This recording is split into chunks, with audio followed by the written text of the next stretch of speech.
Gromit, lad. We're back here again. But there's no sign of that slippery... Feathers McGraw! There he is! Hey, when I think of poor little Archie in the icy clutches of that fiend. Come on, dynamic sidekick, to the gyrocopter.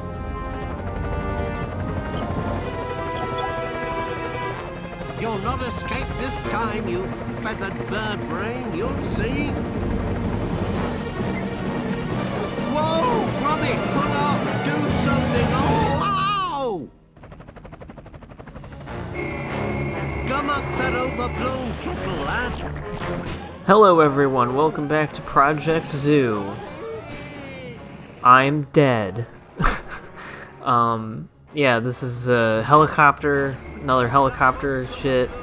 You gotta hit the buttons when they come out, and you have to be relatively precise with them. There were a couple of times where I hit, like, the outside of the target, I felt like, and it didn't do it. So you have to actually, you know, aim at them, which, you know, not the best at that. And then you have these turrets that have, like, semi-homing projectiles being fired at you, and you gotta shoot them with the porridge. I love how it's porridge. It's just that's so funny. So quaint, Wallace and Gromit. It's just it's a fun world that they live in. That was one of the big things that I liked about Curse of the Were-Rabbit, is the small town, the townsfolk. I never really paid them much mind when I was a kid, and I didn't really... First of all, I hadn't seen as much British stuff when I was a small child as I have now. And so I didn't really understand the like, British town dynamic that is being satirized in that movie. But this time around, I found it very funny and very charming. And a lot of the jokes in that movie are just, like, super clever, and it's a great example of a kind of movie that is, I think I already said this, but, like, yeah, it's a kind of animated thing that is not, you know, good for adults and kids, because there are quote-unquote adult jokes and kid jokes necessarily, but just in that the humor overall is, like, appropriate and understandable to pretty much any age for the most part. Except for, like, some of the movie references, I suppose. Anyway, my main thing of why I'm really bad with controlling this helicopter is because left is left and right is right, but then up is down and down is up, and so it kind of, like, throws off my sense of things. I'm sure there's some sort of setting thing that you can do to change that, but it doesn't matter. It's not that big of a deal. I can be bad at the video game. It's fine.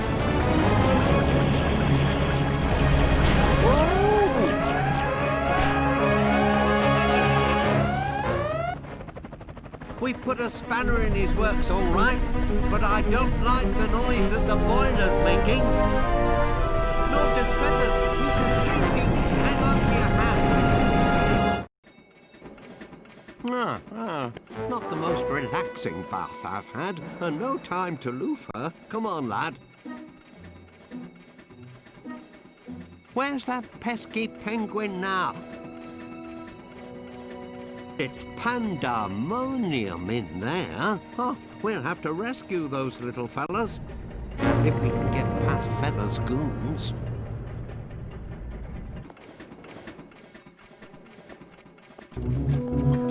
We are now at the beginning of what I believe is the ice level. And yeah, I like how Gromit just break dances sometimes. I don't know what you have to do it. I think it's down and B, I think. And, like, when you're not moving, I don't know, or R maybe. I do it when I'm, like, trying to roll, but I guess I'm not, like, technically moving yet. I'm not really sure what makes him do it. It's usually when I'm, like, rubbing up against something and, like, not moving correctly. Anyway, here we have this big place, and I'm just going to give you a heads up, especially for those of you that know this game. This room is pretty much the entire video. It does not look very complicated, and it isn't. But I was I didn't really know what the best way to do this room was. So I just kind of went everywhere and tried everything. And ended up wasting quite a bit of time, and also just falling a lot, and that made things take longer. But, you know, it's all I recorded, for one thing. All I had recorded for what was supposed to be Friday's video, but I'm doing this on Saturday night because I ended up doing other things on Friday. I had another big thing to record, so didn't do that. And yeah, totally shit the bed there, and then just decided, oh well, I guess I'll take this opportunity to explore this lower region, and take about 14 years to figure out this room that I'm going in right now. Also, radishes, is that what they are? Or turnips? I think it said on the box, but I couldn't read them, and the window that I'm watching this on is a little small, so I couldn't really see it.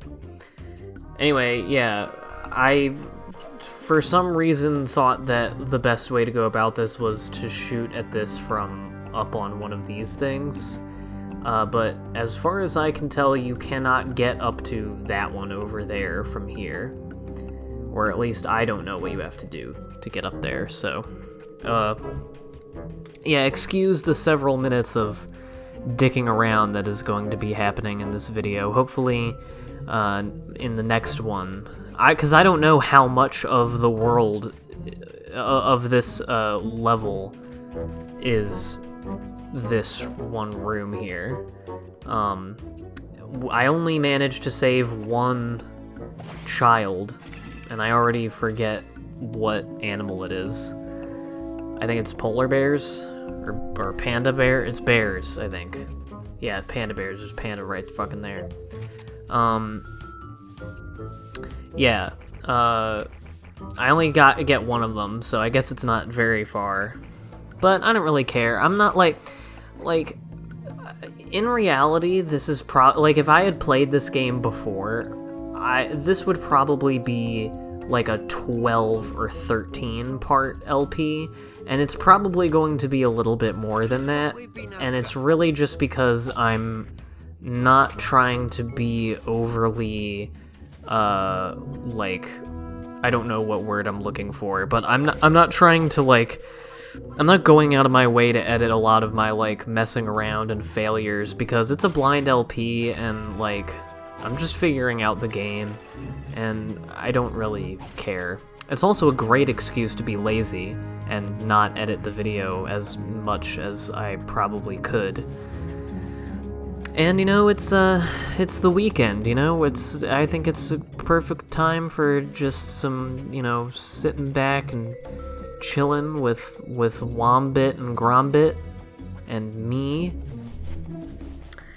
And just, you know, chilling in this nice, cool, dark colored room. And once again, just completely shitting out my doo-doo ass here. Also, I gotta say, I don't really know about this section of music here, but the music in the mine level and also the monkey level. No, it was the monkey level, not the mine level. I mean, also the mine level. The mine level music reminded me, part of it, I don't know the music off the top of my head, so I don't know which part I'm thinking about, but one part of it reminded me of the music from the Ratatouille game. Can't really say why. And then a few selections of music from this game so far have reminded me of music from Toontown, although a lot of stuff reminds me of music from Toontown.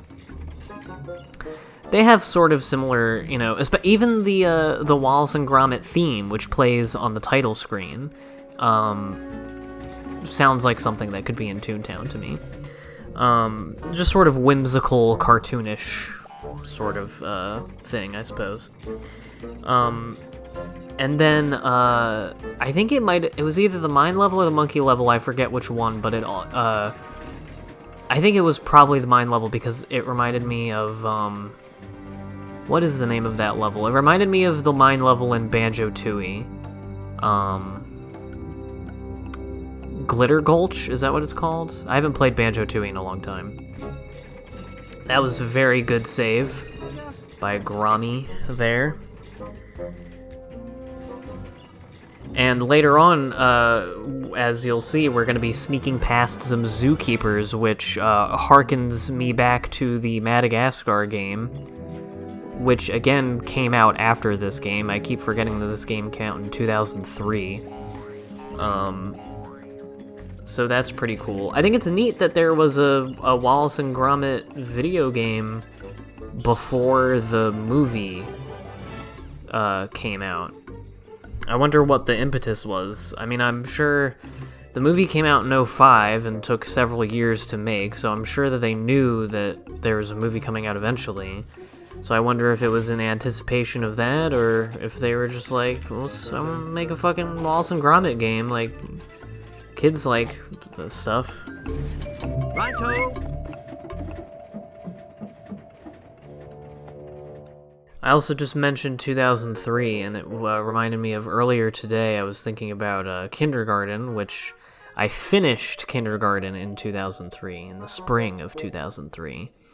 And I often, my brain, when it wanders, will often take me back to kindergarten, and I will remember the various cast of characters in my kindergarten class that I interacted with.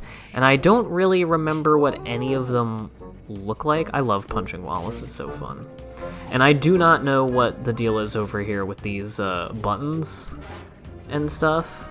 If anyone would like to tell me, you certainly can.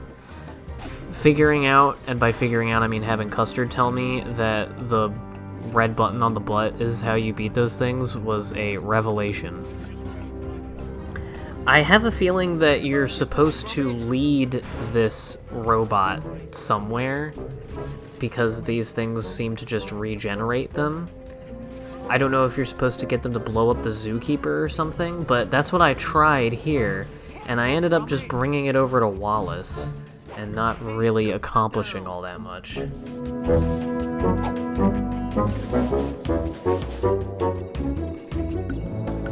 Zookeepers patrol here. Trespassers, keep out. Zookeepers react to sounds as well as sight. So yeah, I believe you're supposed to go into that box, which I didn't figure out how to do at first. You're just supposed to jump on top of it and you go through the top. I thought you had to, like, press a button near it or something, and then I noticed you could push it, kind of, and yeah, then I noticed this.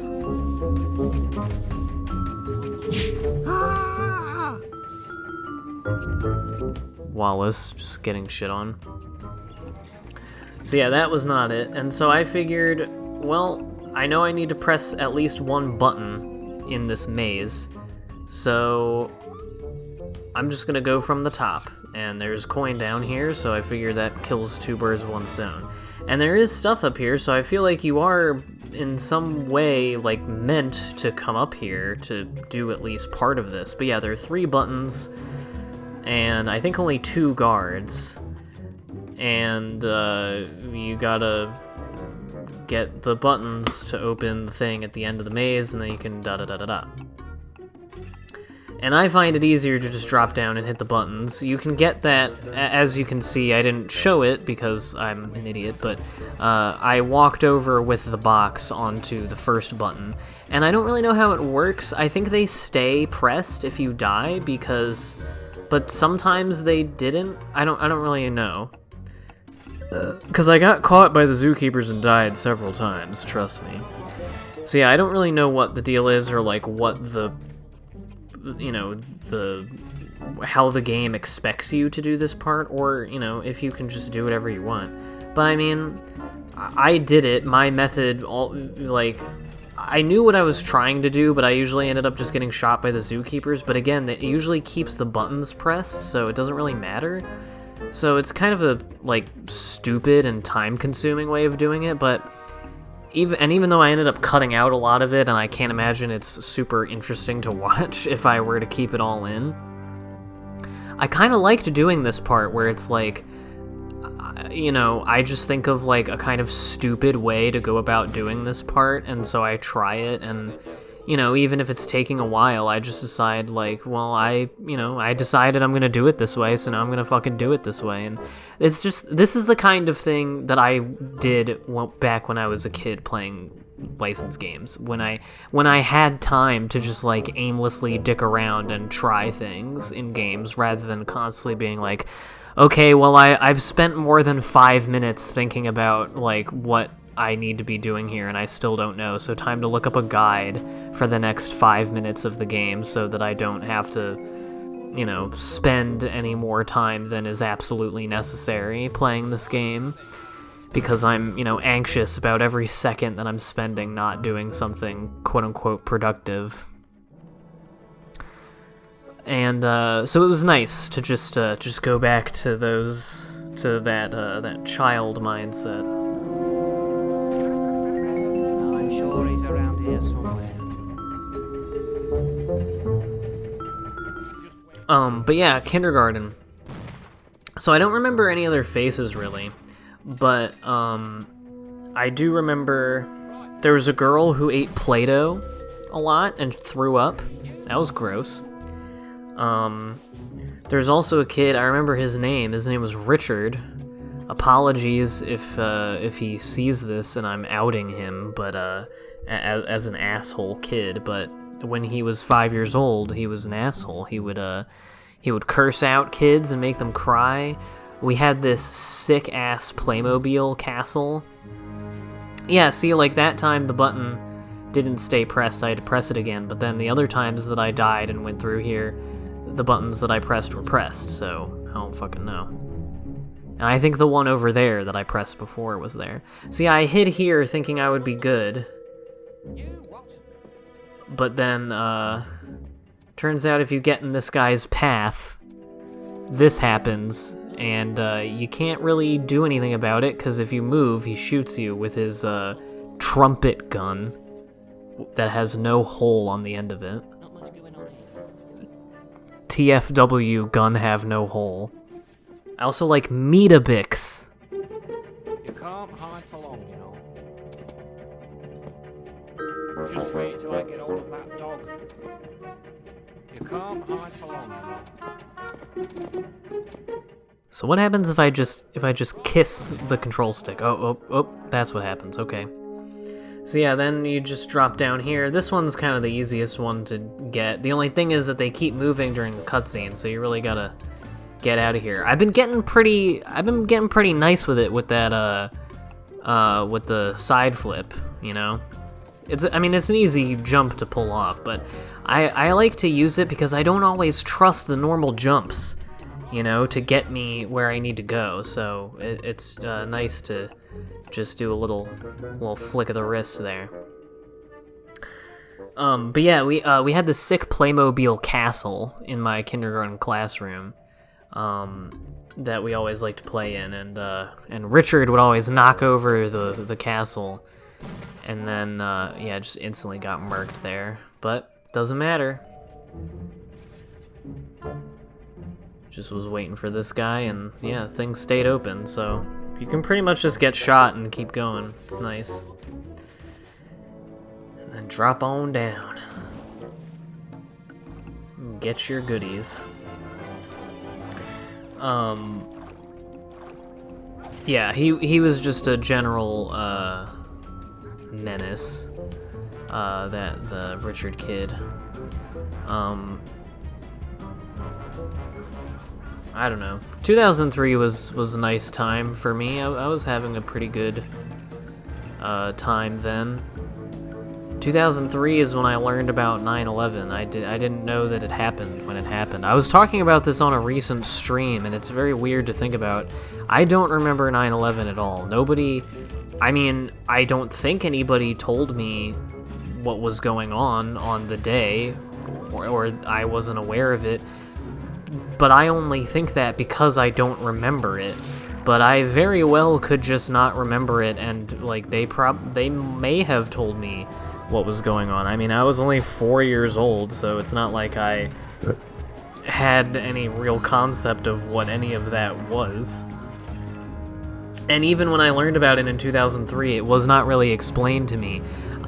We had a moment of silence over the PA in first grade for it, and I was like, what's 9/11? And I asked an adult, and they were like, it was a plane crash. And so I was just imagining a single plane crash, and it wasn't until, like, 5th grade social studies that I actually, like, saw pictures of it, and I was like, oh, that is a much bigger deal than what I thought.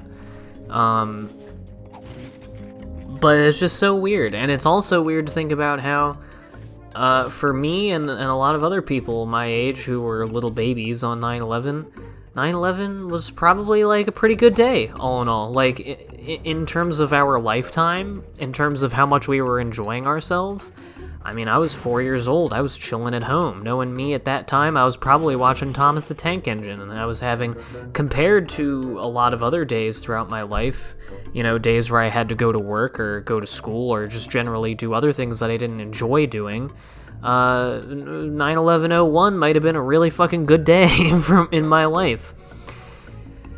Which, is just weird. I don't really, you know, I don't have a cool point to make about that. It's just funny how that stuff works out sometimes, you know? But you don't have any say over when you're born. On that delightful note, I'll see you guys next time.